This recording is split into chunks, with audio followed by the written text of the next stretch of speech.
Es lo que nos corresponde hoy en esta mañana. El título del tema que hemos usado para el día de hoy es El ministerio que perdona y triunfa en Cristo, ¿verdad? Nuestro hermano Mario va a ayudarnos con las diapositivas y vamos a estar pidiéndole al Señor que podamos aprender más sobre su palabra, sobre la iglesia que Él desea que tengamos. Amén. Señor y Padre Celestial, te doy gracias por este día, por permitirnos venir y congregarnos y aprender de tu palabra y saber cuál es el plan que tú tienes para con esta iglesia, Señor. Bendícenos, permítenos traer gloria y honra a tu nombre a través de lo que escuchamos y de lo que aprendemos, Señor. Te pido, Señor, que pongas en el corazón de mis hermanos una oración la cual sea que yo pueda expresarme bien, que ellos puedan entenderme, para que así seamos ambos edificados, Señor, en esta mañana. Te doy gracias por cada uno de los que han venido, te pedimos por los que no han podido venir en esta mañana, rogamos por sus almas y por sus vidas, Señor, sea cual sea la circunstancia. Te damos gracias, Señor, por tu infinita bondad, misericordia y amor para con nuestra iglesia. En el nombre de Jesús. Amén y amén. Muy bien, hermanos. El ministerio que perdona y triunfa en Cristo. Veamos un poco el contexto de la carta. Segunda carta de Corintios es la más corta, es una de las cartas más emotivas de Pablo. A diferencia de Primera de Corinto, esta es más corta, ¿verdad? Y esta tiene un tono sumamente emocional, un poco más correctivo. Aquí vemos a un apóstol que abre su corazón después de una etapa dolorosa en su relación con la iglesia. Aquí hay algo que nosotros tenemos que entender. Aquí Pablo no se muestra en ningún momento como un líder infalible, sino se muestra totalmente como un líder vulnerable.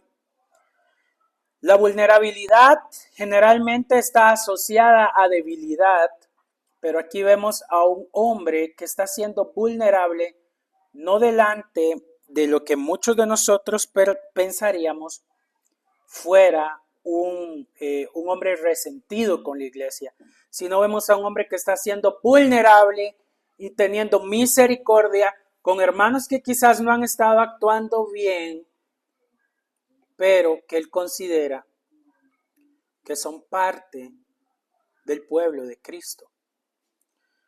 Amados hermanos, desde la introducción de Segunda de Corintios tenemos que aprender ya algo. El hecho de que nosotros en algunos momentos nuestra fe flaquee y vengan dificultades, eso no nos da permiso de señalar o descalificar a alguien y descartarlo dentro del pueblo de Dios. Tenemos que saber eso. Nosotros podemos fallar, podemos tener faltas con nuestro carácter, podemos tener circunstancias que parece que desacreditan nuestro cristianismo, pero tenemos que tener la misma paciencia y el mismo amor que Cristo tiene con nosotros cuando fallamos. Amén. Tampoco vamos a tomar eso de excusa para maltratar a los hermanos. Pero eso también nos muestra a nosotros que Dios nos llama a ser pacientes y misericordiosos y a tener mansedumbre y a tener amor unos por otros y mucha paciencia, revestirnos de eso, mucha paciencia. Y Pablo fue vulnerable con una iglesia que lo atacó duramente, con una iglesia que en muchos contextos, yo al menos y ustedes cuando lo leen, se van a dar cuenta que más que tratarlo como a un pastor, lo estaban tratando como a un enemigo de la fe cristiana, y lo desaprobaban y lo rechazaban. Aunque esta carta es severa, confrontativa, y Pablo muestra que el amor cristiano se revela en que hay que corregir lo que está mal, Pablo también nos muestra que en Cristo hay capacidad de perdonar hasta a los hermanos que más amamos. Porque generalmente los golpes más duros de nuestra vida cristiana vienen cuando no recibimos el apoyo de aquellos que esperábamos el apoyo.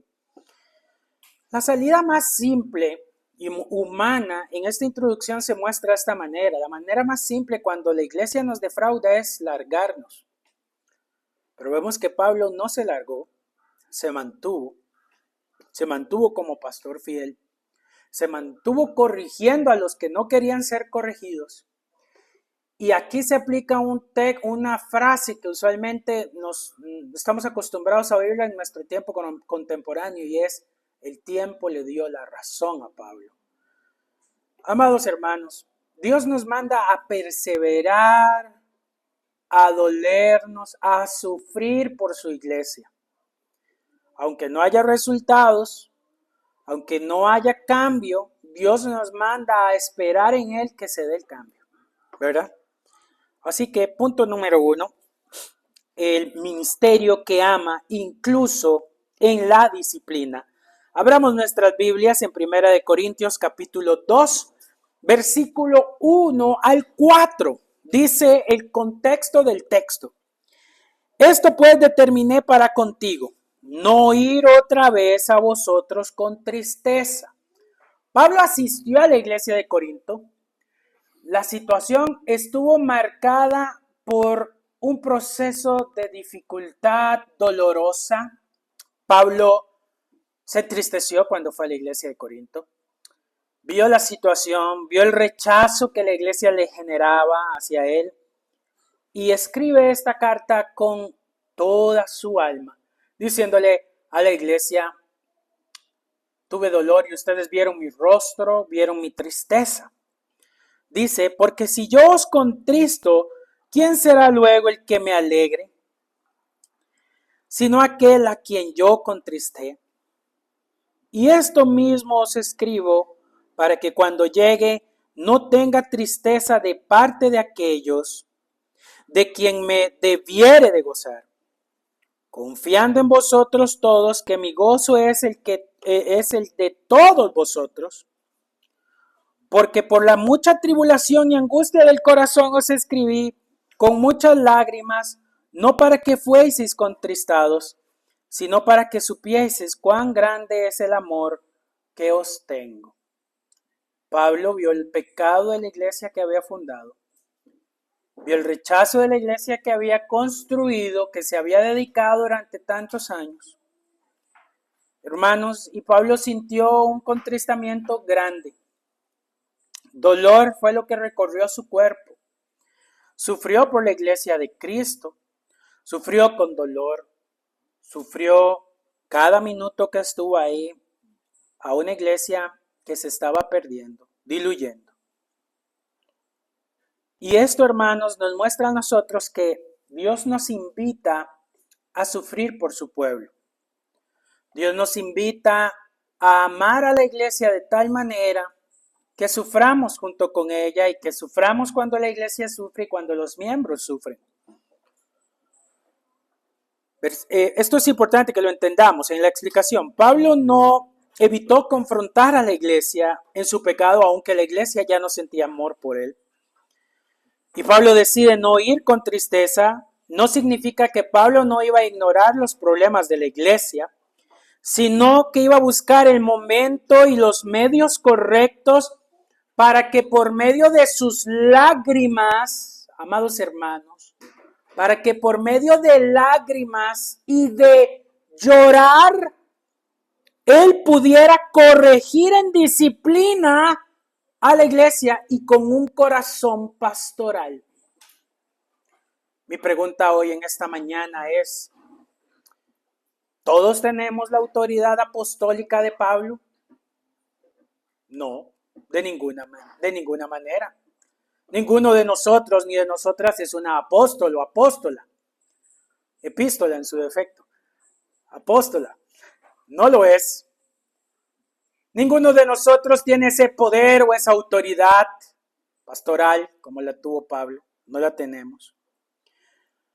Pero vemos que Pablo, aunque tuviera toda esa autoridad pastoral, todo ese poder conferido por Cristo, esa potencia, esa autoridad, ese derecho de poder venir y corregir a la iglesia con una forma tajante y directa, no lo hizo así, sino que Él dice, vengo a corregir a la iglesia de Cristo con lágrimas en mis ojos.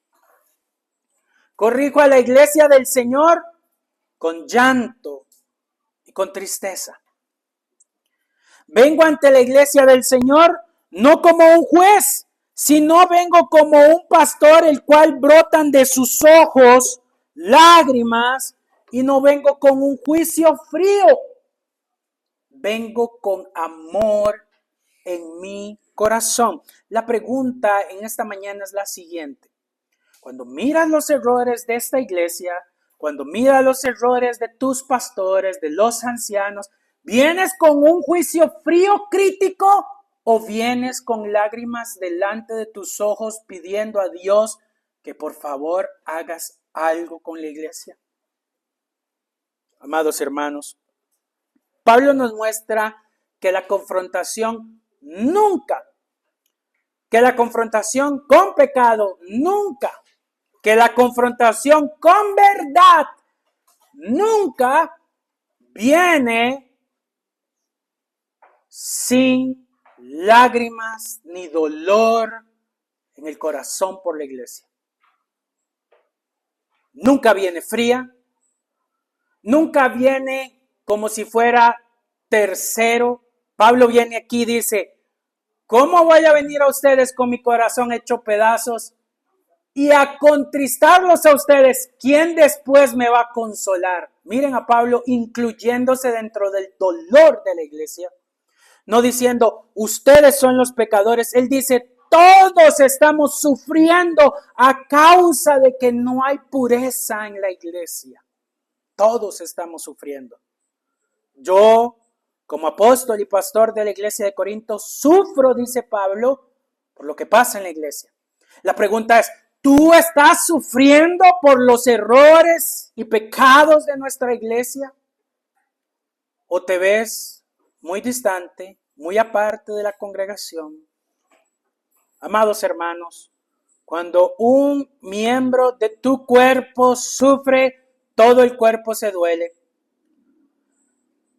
En muchas ocasiones hay personas que han tenido alguna gripe y esa infección se va hacia la columna vertebral y pierden la capacidad de poder caminar. Ese es el vivo ejemplo de cuando algo duele en el cuerpo, todo el cuerpo se duele. Nuestro cuerpo humano es el vívido ejemplo de cómo cuando una parte de nuestro cuerpo sufre, todo el cuerpo trata de recuperarla. Y Dios nos manda a nosotros a sufrir y a dolernos cuando alguna parte de nuestro cuerpo está debilitada o en pecado. Así es, amados hermanos. Hay una aplicación para nuestra iglesia en esta mañana, en este punto. Cuando un hermano cae en pecado, nuestra primera reacción no debe ser condenarlo, sino buscar su restauración. La disciplina sin amor destruye al cuerpo de la iglesia, pero el amor sin verdad también desforma. En nuestra iglesia debemos aprender que la corrección es un acto de amor, porque lo que está en juego es el alma de las personas, no la reputación de la iglesia, sino el alma. Y más de lo que digan, el qué dirán de la iglesia, nos debe de preocupar el alma de nuestros hermanos. Porque la iglesia de Corinto ya todo el mundo la conocía y eso ya no importaba. Aquí lo que importaba, dijo Pablo, es rescatar las almas de nuestros hermanos. Y este mensaje debe de calar no solo en esta iglesia, sino en todas las iglesias de Cristo. Debemos de procurar que las almas sean restauradas. No que haya juicio, no que haya sangre, no que haya impunidad tampoco. Todos nosotros tenemos que procurar que las almas que Dios nos ha permitido tener aquí sean pastoreadas, sean corregidas, sean amadas. Amén. Tenemos que luchar por eso. Punto 2, hermano Mario. El ministerio que restaura a los caídos. Texto. 2 Corintios 2, 5 al 8. Vayamos ahí. Pero si alguno me ha causado tristeza, dice Pablo, no me la ha causado a mí solo, sino en cierto modo, por no exagerar, a todos vosotros. Le basta a tal persona esta reprensión hecha por muchos. Así que, al contrario, vosotros más bien debéis perdonarle y consolarle para que no sea consumido de demasiada tristeza. Aquí el apóstol Pablo se está refiriendo a un hecho que se suscitó en la primera carta que lo vimos, de un hombre que cayó en un pecado terrible, terrible. Y ese pecado era tan terrible que aún entre la gente mundana ni siquiera era bien visto. Eso es mucho que decir, ¿verdad? Que aún entre el mundo un pecado no sea bien visto. Y el apóstol Pablo dice que la respuesta de la iglesia a la restauración de los hermanos debe de ser la siguiente. Debemos de tratar con el corazón de una persona arrepentida de tal forma que la tristeza no lo consuma. Básicamente está diciendo que la depresión no lo aborde a causa de su pecado. En muchos lugares se ha perdido la sensibilidad cuando alguien está pasando por un momento difícil. No se comprende que esa persona puede tener mucha tristeza en su corazón. Nos volvemos insensibles y parece que vamos a preguntar justo donde duele. Y la escritura nos dice a nosotros que debemos de tener sensibilidad y que más bien en lugar de hacer sentir a la persona distante o bicho raro, debemos de confirmar nuestro amor para con él. Ahora, amados hermanos, ¿por qué constantemente debemos de confirmar el amor que nos tenemos unos a otros? Porque el diablo es puerco. Versículo 11. Para que Satanás no gane ventaja alguna sobre vosotros, y eso pasa demasiado en las iglesias, cuando lamentablemente se sabe de alguna situación de pecado, pecaminosidad, Satanás saca ventaja. Satanás siempre anda buscando a ver cómo siembra discordia. Por lo tanto, la iglesia debe confirmar constantemente que ama a los hermanos. Constantemente debe brindarles su apoyo, brindarles su amor. Y esto, aunque parezca mentira, muchas personas lo rechazan y prefieren tener una posición individualista doctrinal. ¿Qué quiere decir eso? No entienden que el cristianismo no solamente es una cuestión intelectual, sino que también es algo práctico. Y debemos demostrar el amor práctico a nuestros hermanos, no teórico, práctico. Iglesia, termina diciendo el texto, no ignoramos sus, ¿qué? El diablo es puerco, siempre anda maquinando cómo lastimar a la iglesia, siempre él anda buscando una sola oportunidad para meter su dardo de discordia en la congregación, para poner a los hermanos en contra, porque sabe que si la iglesia está peleando entre ella, se desubica de ganar almas, se desubica de edificar a los hermanos y se desubica de predicar el evangelio. Satanás distrae a la iglesia con este tipo de cosas para que la iglesia no cumpla con su propósito y su plan. Eso está haciendo Satanás. Así es, hermanos. Pablo se refiere a ese caso que yo les decía en 1 Corintios 5. Y la disciplina había cumplido su propósito, porque la disciplina eclesiástica no es que la gente se vaya de la iglesia. No es decirles, yo sé que usted hizo un pecado, lárguese de la iglesia. No, la disciplina cumple su propósito cuando rescata a aquel que ha fallado y ha pecado.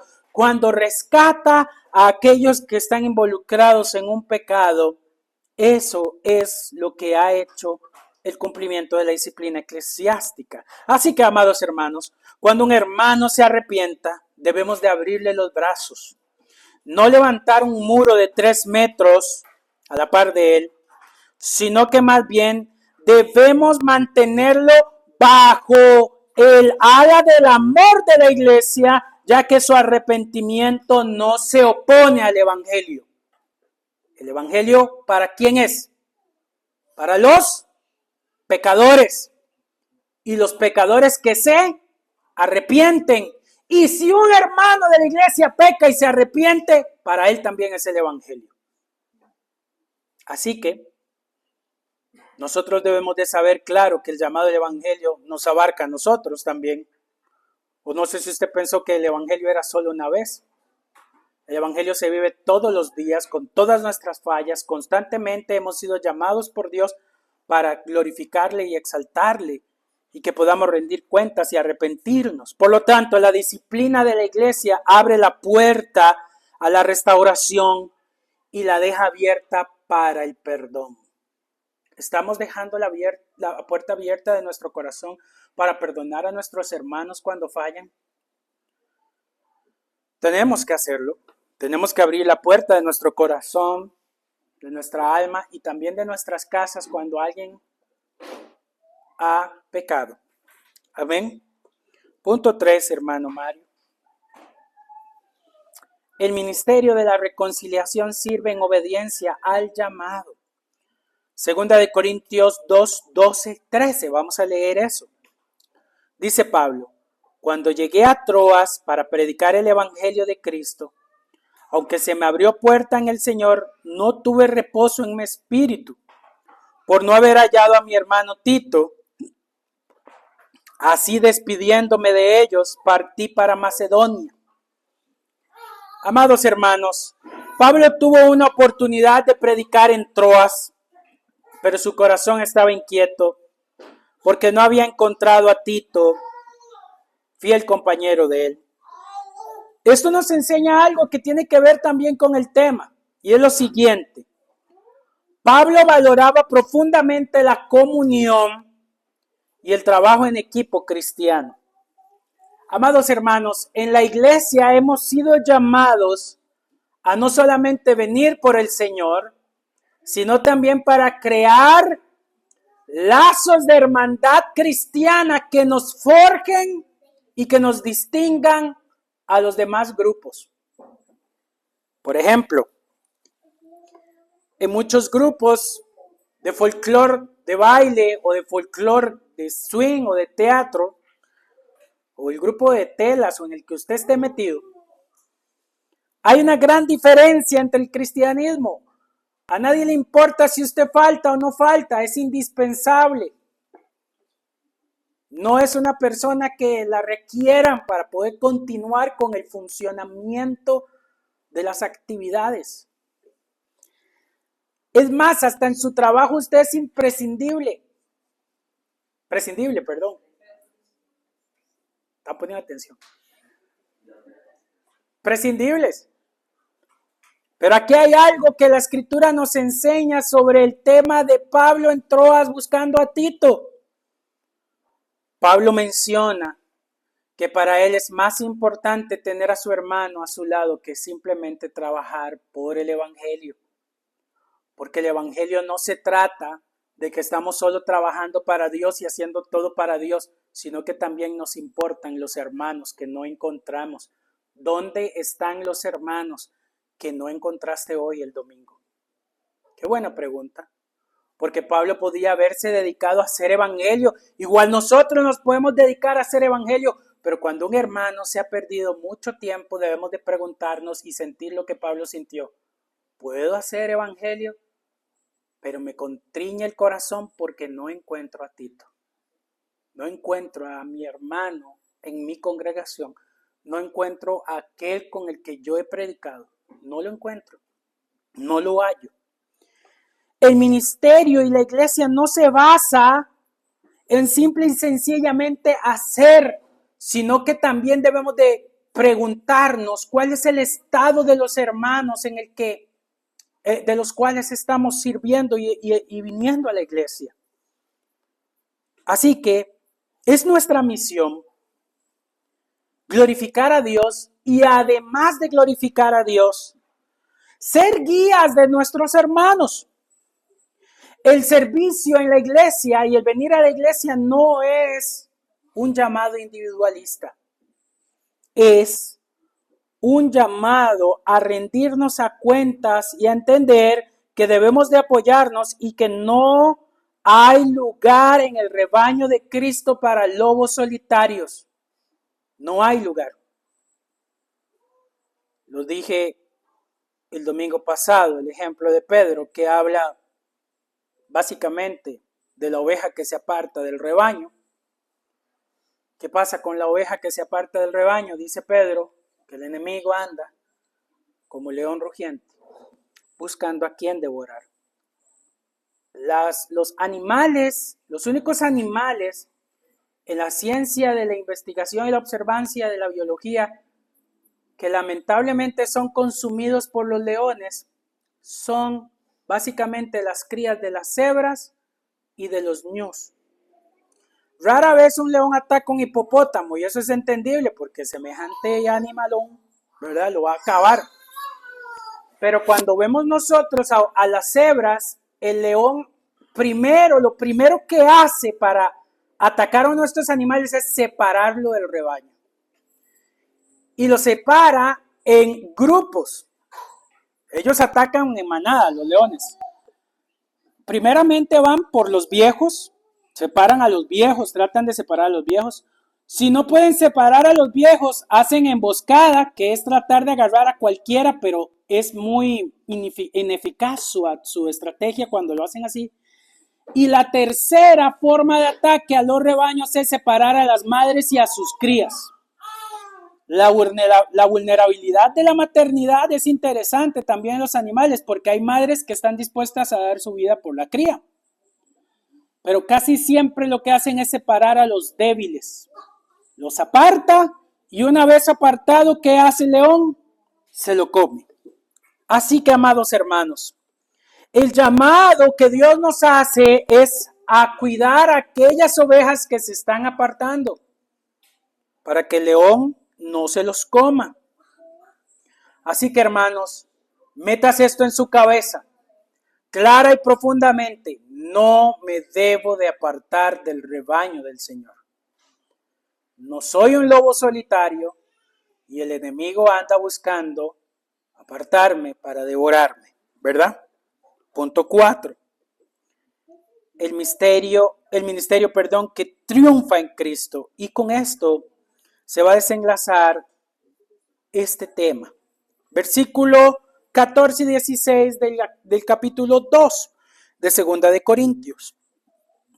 Mas a Dios gracias, el cual nos lleva siempre ¿en qué? Triunfo en Cristo Jesús.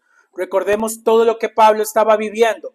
Persecución por parte del Imperio Romano, persecución por parte de los judíos, persecución por parte de la Iglesia de Cristo y el desconsuelo de no encontrar a su hermano Tito.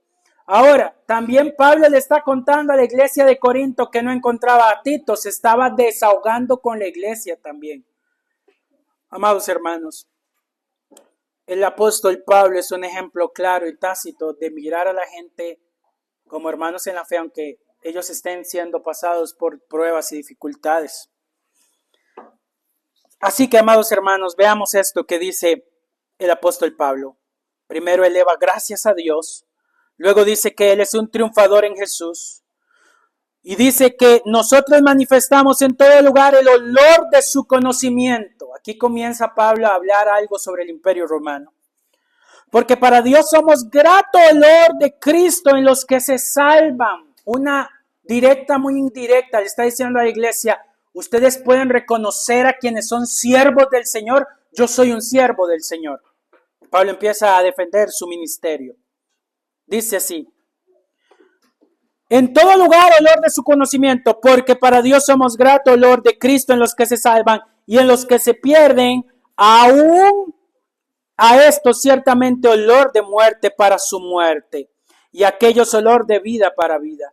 Y para estas cosas, ¿quién es suficiente? Qué hermosa pregunta. Déjeme explicarle el contexto. Pablo usa la imagen del desfile triunfal romano. Cuando los romanos ganaban una guerra, ellos llevaban incienso, ¿verdad? Llevaban todo este tema de perfumes y ellos entraban a la ciudad romana con aquel incienso y los romanos sabían que habían ganado la guerra. Pero también con el triunfo romano venían cientos de esclavos por parte del país que ellos habían conquistado. Y amados hermanos, una de las cosas más interesantes del funcionamiento del cerebro es que a tempranas edades aprendemos a relacionar olores con recuerdos. Amén. Y cuando estas personas venían amarradas, traídas, exiliadas de la esclavitud romana, el olor del incienso de la victoria romana traía a su mente el recuerdo de la masacre y de la pérdida de su nación. Lo cual no representaba un grato recuerdo. Pero para los romanos el olor era grato y decían ellos, ganamos, triunfamos. Pablo aquí muestra una dualidad de la vida. Hay algunos que la palabra de Cristo les trae los más infames y detestables recuerdos. Y por eso hay gente que detesta cuando se predica el evangelio en las calles. Y por eso hay gente que detesta cuando se habla de la escritura en un lugar público o privado. Porque despierta los más desgraciados e infames recuerdos del evangelio. Pero Pablo dice, también hay algunos que cuando hablamos del Señor se deleitan con nosotros y celebran la victoria triunfante de Cristo. Así es, hermanos. Pablo dice que él para algunos era olor de vida y para otros es olor de muerte. ¿Y por qué esto pasa en la iglesia de Corinto? Pablo dice que en la iglesia de Corinto él era olor de vida para aquellos que habían escuchado su corrección y decían, sí, amén, hay que cambiar. Pero Pablo dice que también había un grupo de hermanos en Corinto que para los cuales él era olor de muerte y que la corrección que para algunos era vida, para ellos era muerte. Por lo tanto, hermanos y hermanas de nuestra iglesia, nuestro éxito no está cuando nos aceptan, sino en cuanto somos fieles a Cristo. Algunos recibirán vida con nuestras palabras, hermanos escucharán nuestras exhortaciones, pero otros nos rechazarán. Y debemos de percibir que Cristo es el que siempre triunfa. Iglesia Redención, nuestra misión es difundir el aroma de Cristo en nuestra familia, en nuestra comunidad y hasta lo último de la tierra. Que les agrade o no, no es nuestra responsabilidad. Simplemente somos portadores y anunciantes de que Cristo es el Rey y que ha ganado las batallas. Número 5. El ministerio que vive en sinceridad y dependencia de Dios. Segunda de Corintios 2:17. Me dicen amén cuando lo tienen. Pues no somos como muchos que medran falsificando la palabra de Dios, sino que con sinceridad, como de parte de Dios y delante de Dios, hablamos en Cristo. En tiempos de Pablo, ya habían falsos predicadores, hermanos, que comercializaban con la palabra. Pablo resalta que su ministerio es transparente y relevante. Consiste en predicar a Dios con sinceridad y verdadera autoridad en las Escrituras sin manipular a nadie. Básicamente Pablo dice, soy sincero. Yo no los quiero por su dinero, no los quiero por su riqueza, no los quiero ni por su afecto. Y eso es algo muy interesante que nosotros debemos de resaltar. Pablo amaba sin que lo amaban. Pablo amaba sin que la iglesia lo amara. y no tenía el cariño de su congregación y aún así seguía sirviendo a Dios ahí. Y amados hermanos, nosotros debemos de entender esto. El amor no es un sentimiento pasajero que se desgasta por el tiempo. Es una decisión que nosotros debemos de tomar. Y esta decisión nos la invita la Escritura constantemente y nos dice que el afán de Pablo no era llegar a tener o hacer un negocio de la iglesia de Corinto, ni tener la fama que los superapóstoles, que luego más adelante le llama así, a los hombres a los cuales la iglesia de Corinto sí apoyaba, sí patrocinaba, sí difundía, porque la iglesia de Corinto se volvió de tener a un buen pastor a buscar malos pastores, ¿verdad? Y Pablo dice que su mensaje no era nada de eso, sino que él quería seguir predicando con la misión santa de Dios, la palabra de Dios. Así que, amados hermanos, en tiempos donde el evangelio se usa y se sigue usando aún como un negocio, en tiempos en donde la verdad debe de estar firme, pero no lo está, en tiempos donde debe de haber generosidad y perdón, y que cada uno debería de estar comprometido con la guía del Espíritu Santo, aún hoy en día se sigue viviendo lo que Pablo vivió. Hay disolución con el evangelio, hay división en las iglesias, y esto el Señor nos manda a corregirlo y a luchar contra esto. No somos ni seremos una iglesia faltante de estos errores, pero delante de los ojos de Dios y delante de su visión profética final somos una iglesia perfecta. Y debemos de saber que Cristo ha creído en cada uno de nosotros, ha depositado su glorioso poder en estas vasijas de barro para la grandeza de su gloria. Hoy Dios nos ha dado este glorioso evangelio que aunque nosotros seamos débiles, Él ha prometido salvarnos. Concluyo con esto. Segunda de Corintios capítulo 2, amada iglesia, nos recuerda que la iglesia debe de ser firme en la verdad, pero también debe de ser generosa en el perdón. Comprometida con el servicio, pero también guiada por el Espíritu Santo. Triunfante en Cristo, sí, pero humilde y sincera en la proclamación del Evangelio.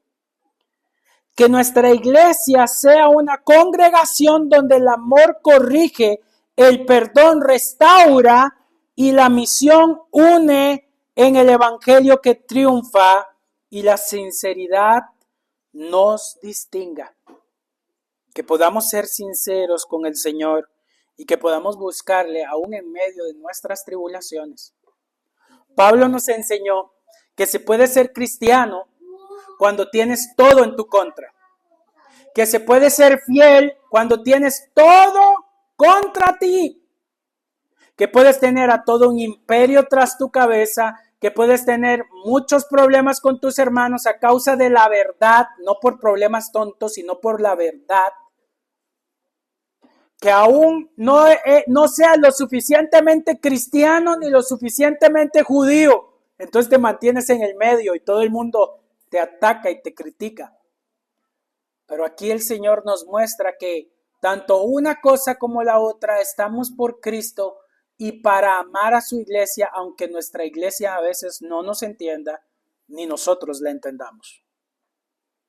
Debemos de seguir amando al Señor con toda la disposición que nos muestra nuestro amado apóstol, nuestro verdadero amado apóstol Pablo, que nos dijo que el amor triunfaría y que la gracia de Dios sería lo que haría que la iglesia de Jesucristo tuviera cada vez más el reflejo del Señor. Amados hermanos, no nos cansemos de hacer el bien, no nos cansemos de seguir buscando al Señor, porque Él sabrá cómo consolarnos y Él sabe dar las más hermosas y dulces salidas a los problemas amargos que tenemos. Amén. Oremos. Señor.